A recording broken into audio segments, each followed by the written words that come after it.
బ్యాంకులను మోసం చేసిన కేసులో రఘురామకృష్ణరాజు దర్యాప్తుపై స్టేన్ ఎత్తివేయాలని సుప్రీంకోర్టును కోరింది సిబిఐ. బ్యాంకులను రుణం ఎగవేత కేసుపై దర్యాప్తు కొనసాగిస్తామని కోర్టుకు వెల్లడించింది. ఇందులో భాగంగా క్రిమినల్, సివిల్ కేసులపై దర్యాప్తును కొనసాగిస్తామని స్పష్టం చేసింది. రఘురామకృష్ణరాజు న్యాయవాదులు సిబిఐ తరఫున వాదనలు విన్న justice BR Gavai, justice Sandeep Mehta ధర్మాసనం కేసు విచారణను తదుపరి 2 వారాలకు వాయిదా వేసింది.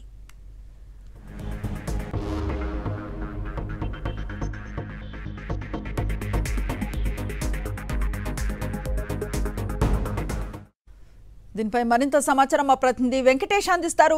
వెంకటేష్,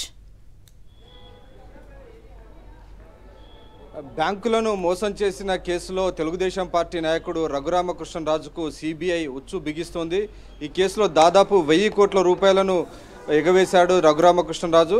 సో నిజానికి ఒక పవర్ థర్మల్ కంపెనీ పెడతాననేటువంటి కారణంతో బ్యాంకుల కన్సార్షియం నుంచి దాదాపు 1000 కోట్ల రూపాయలను అప్పుగా తీసుకున్నప్పటికీ ఆ డబ్బంతా కూడా డైవర్ట్ చేశారు, స్వాహా చేసి రకరకాల మార్గాల్లో తరలించి వాటిని వేరే బ్యాంకులో డిపాజిట్ చేసి వాటిపైన కూడా లోన్లు పొందాడు. అంటే లోన్లు ఒక సంస్థ నుంచి పొంది వాటిని డిపాజిట్ మరో కంపెనీ మరో బ్యాంకులో పెట్టి అక్కడి నుంచి కూడా లోన్లు పొందాడు. అంటే ఒకే మొత్తాన్ని 2 సార్లు లోన్ పొంది మొత్తం బ్యాంకులన్నిటిని కూడా మోసం చేశాడు. దాదాపు 1000 కోట్ల రూపాయల మోసానికి పాల్పడ్డాడు.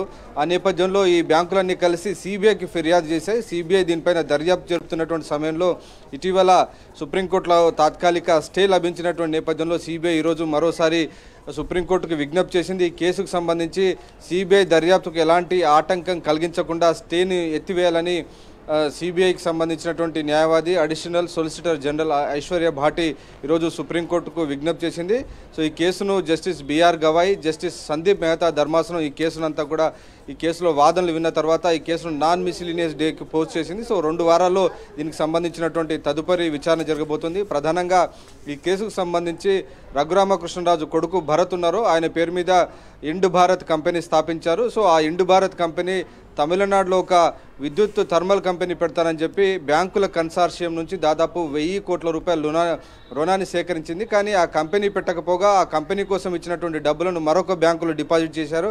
ఆ డిపాజిట్ చేసినటువంటి అమౌంట్ పైన కూడా మళ్ళీ లోన్లు తీసుకొచ్చారు. సో ఇలా 2 రకాల మోసాలకు పాల్పడినటువంటి అంశంపైన బ్యాంకులన్నీ కూడా దీన్ని గుర్తించి ఇమ్మీడియట్గా సిబిఐకి ఫిర్యాదు చేయడంతో సిబిఐ దానిపైన కేసు నమోదు చేసింది. ఐపీసీ సెక్షన్ 120B కుట్ర, అలాగే ఐపీసీ 420 కింద కూడా చీటింగ్ కేసు నమోదు చేసింది. సో పలు సెక్షన్ల కింద ఐపీసీకి సంబంధించినటువంటి అనేక సెక్షన్ల కింద కేసు నమోదించి ఒకవైపు క్రిమినల్ కేసులు, ఇంకోవైపు సివిల్ కేసులు, సో ఈ 2 నమోదు చేసింది. ఒకటేమో క్రిమినల్, ఏదైతే బ్యాంకులను మోసం చేశారో దానికి సంబంధించినటువంటి 420 కేసు కానీ, అలాగే 120B కింద క్రిమినల్ కేసు దర్యాప్తు, అలాగే సివిల్ కేసు అంటే ఈ బ్యాంకులకు ఎంతైతే మొత్తం చేశారో దాదాపు 1000 కోట్ల రూపాయల ప్రజాధనం, అంటే ప్రజలందరూ కూడా తమ డిపాజిట్లను దాచుకున్నటువంటి బ్యాంకులకి ఏకంగా కన్నం వేసి అక్కడి నుంచి ఎగవేతకు పాల్పడినటువంటి పరిస్థితి ఉన్నటువంటి నేపథ్యంలో ఒక సివిల్ కేసును కూడా ఇన్స్టిట్యూట్ చేస్తున్నారు. సో ఒకవైపు సివిల్ కేసులో 1000 కోట్ల రూపాయలను తిరిగి రికవర్ చేయడం, ఇంకోవైపు ఈ కేసులో క్రిమినల్ చర్యలకు పాల్పడ్డాడు, నేరానికి పాల్పడ్డాడు. కాబట్టి ఇది ఒక క్రైమ్గా భావిస్తూ క్రిమినల్కి సంబంధించినటువంటి సో ఈ 2 ఆస్పెక్ట్లపైన కూడా దర్యాప్తు చేయాలని ఈరోజు సిబిఐ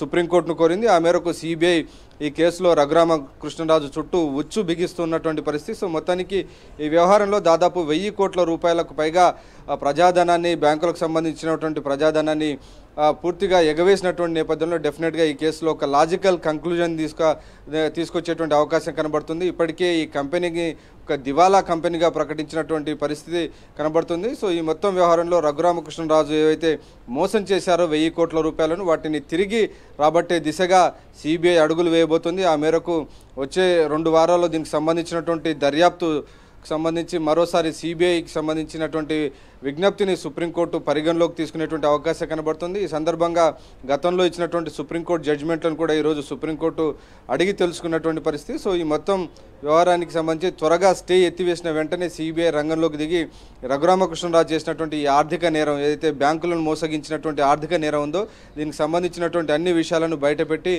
తగినటువంటి శిక్షలు వేసే దిశగా సిబిఐ కదులుతోంది. Right, thank you Venkatesh.